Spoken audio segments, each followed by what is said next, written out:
സുശീല പോയിക്കോ. ആ ശരി. ഗോകുലിനെ പോലെ ദാസാറും വാക്കു മാറില്ലെന്നുള്ള വിശ്വാസത്തിൽ ഞാനിപ്പോ പോവാ.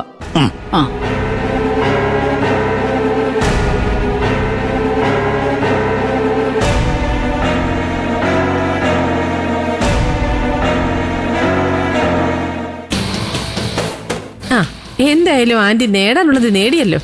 എനിക്കത് മതി. പിന്നെ ഗോകുല് വാക്ക് മാറിയെന്ന് കേട്ടപ്പോ ഞാൻ വിചാരിച്ചു ആന്റി 5 ദിവസം ICU കിടന്നത് വെറുതെ ആയിരുന്നു. എന്റെ കഷ്ടപ്പാടിന് ഞാൻ പറഞ്ഞ വില കിട്ടിയില്ലെങ്കിൽ ഞാൻ കിടന്നതിന്റെ ഇരട്ടി ദിവസം ഗോകുലിനെ ICUയിൽ കിടത്താനുള്ള പണി ഞാൻ ചെയ്യും ഹർഷേ. ദാസാർ അത്രയെങ്കിലും ചെയ്തതുകൊണ്ട് തൽക്കാലം ഗോകുലിന് ഞാൻ റെസ്റ്റ് കൊടുക്കുക ഹർഷേ. ഓ പക്ഷേ സുശീലയെ നോവിച്ചതിന് ശിക്ഷ താമസിയാതെ അവന് കിട്ടിത്തുടങ്ങും. ആഹാ, ആന്റി പുറത്തേക്കൊക്കെ ഇറങ്ങി തുടങ്ങിയോ? ആഹാ. ഡോക്ടർ ബെഡ് റെസ്റ്റ് ഒന്നും പറഞ്ഞിരുന്നില്ലേ? ഏതാണ്ട് എന്തൊക്കെയോ പറഞ്ഞായിരുന്നു. ഓ പക്ഷെ എനിക്ക് വീട്ടിൽ കിടന്ന കിടത്തം വരുമോ രവി? ഏതായാലും ദൈവം എനിക്കൊരു 2ാം ജന്മം തന്നു. നമുക്ക് പ്രിയപ്പെട്ടവരെയൊക്കെ കാണാൻ വേണ്ടിയല്ലേ അത് തന്നത്.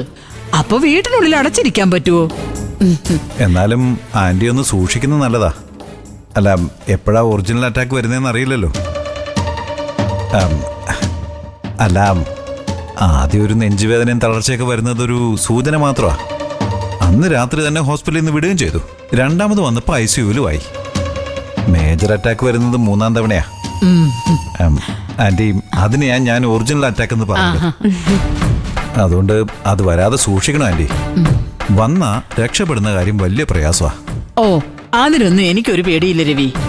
ആയുസ് തീർന്ന പോയല്ലേ പറ്റൂ. ജാതകത്തിൽ എന്തായാലും ദീർഘായുസ് പറയുന്നുണ്ട്. അതിനുശേഷം ചിന്തനം എന്നാ. ഓ അതുവരെ തട്ടിയും മുട്ടിയൊക്കെ അങ്ങ് പോവും.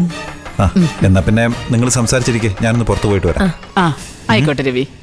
ഞാനും കുറച്ചു കഴിയുമ്പോ അങ്ങ് ഇറങ്ങും. ശരി ഹർഷ, ഞാൻ പോയിട്ട് വരാം. ശരി.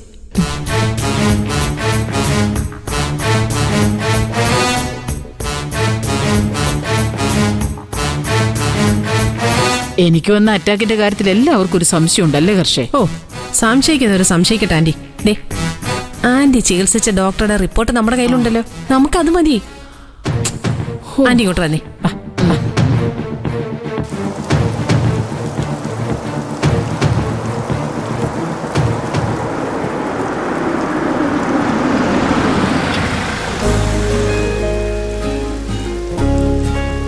ചേട്ടൻ എങ്ങോട്ടെങ്കിലും പോവാണോ?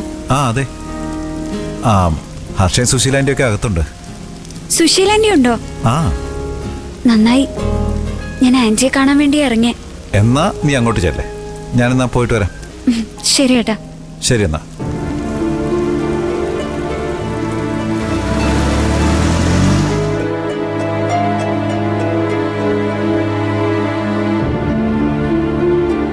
മോളെ മഞ്ചാടി,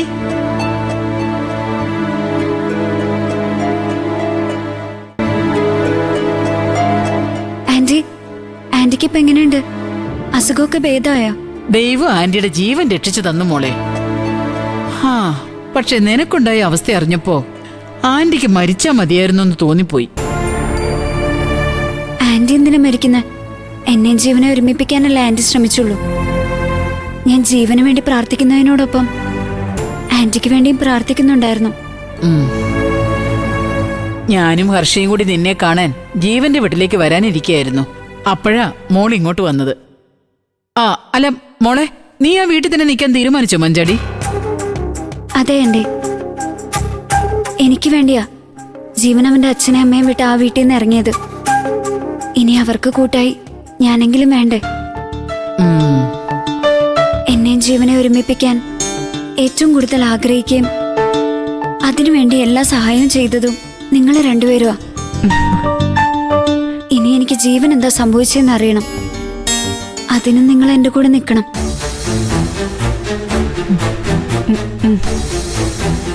ആന്റി പറഞ്ഞിട്ടാണ് ജീവനെ തുരത്തിലെ വീട്ടിൽ നിന്ന് വിളിച്ചുകൊണ്ട് വന്നെന്ന് ആസിഫ് പറഞ്ഞെങ്കിലും ഞാനത് വിശ്വസിക്കുന്നില്ല.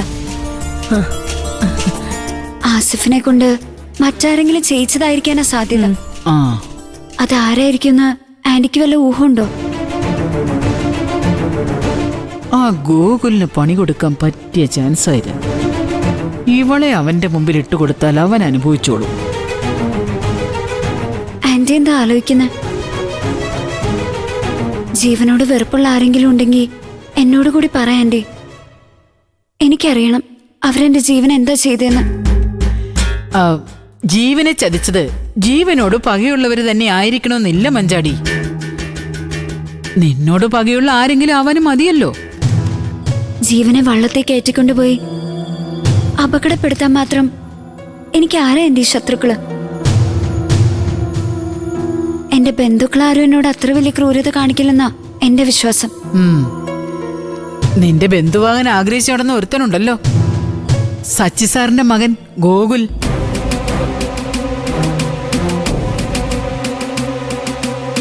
നിന്റെയും ജീവന്റെയും കല്യാണം മുടക്കണമെന്ന് അവൻ എന്നോട് പറഞ്ഞിട്ടുണ്ട്. എനിക്ക് തോന്നുന്നത് ജീവൻ എന്താണ് സംഭവിച്ചതെന്നറിയാൻ നീ സച്ചി സാറിന്റെ വീട്ടിൽ പോയി ഗോകുലിനോട് ചോദിച്ചാ മതിയെന്ന. അവൻ നിന്നോട് സത്യം പറഞ്ഞില്ലെങ്കിൽ അവന്റെ അച്ഛൻ അവനെ കൊണ്ട് പറയിപ്പിക്കും. ദേ, പറയിപ്പിച്ചിട്ടേ നീ പിന്തിരിയാവൂ.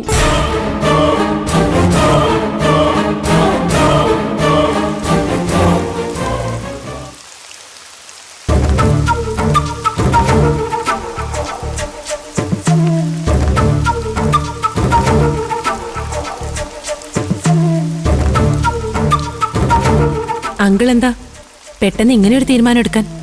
ആ ഷോപ്പിന്റെ കാര്യത്തില് എന്ത് തീരുമാനം എടുക്കാൻ അങ്കിൾ എന്നോട് പറഞ്ഞായിരുന്നില്ലേ? അതിനെന്താ മോളെ, നീ ഒരു തീരുമാനം എടുക്കാൻ പറ്റാത്ത അവസ്ഥയിൽ നിൽക്കുകയായിരുന്നില്ലേ? ഇപ്പോ ഞാൻ വച്ചിരിക്കുന്ന ഉടമ്പടി രണ്ടുപേർക്കും ഒരുപോലെ ഗുണമുള്ളത്. ഇത്രയും കാലം ആ സ്ഥാപനം നടത്തി ഇന്ദ്രനെ കറിവേപ്പില പോലെ എടുത്തു കളഞ്ഞുള്ള പരാതി ഉണ്ടാവില്ല. മോൾക്ക് മാസത്തില് നല്ലൊരു വരുമാനം ഉണ്ടാവും. പക്ഷേ അങ്കിൾ, ഇന്ദ്രൻ വാക്ക് പാലിക്കുന്ന ഒരു ടെൻഷൻ നിനക്ക് ഉണ്ടാവുമെന്ന് എനിക്കറിയാം. ഇത് ദാസ് ഉണ്ടാക്കുന്ന എഗ്രിമെന്റാണ്. കൃത്യം 1-ാം തീയതി 25,000 രൂപ നിന്റെ അക്കൗണ്ടിൽ വന്നില്ലെങ്കിൽ അടുത്ത മാസം ഇന്ദ്രനെ കടമൊഴിയേണ്ടി വരും. ഞാൻ ഒഴിപ്പിച്ചിരിക്കും.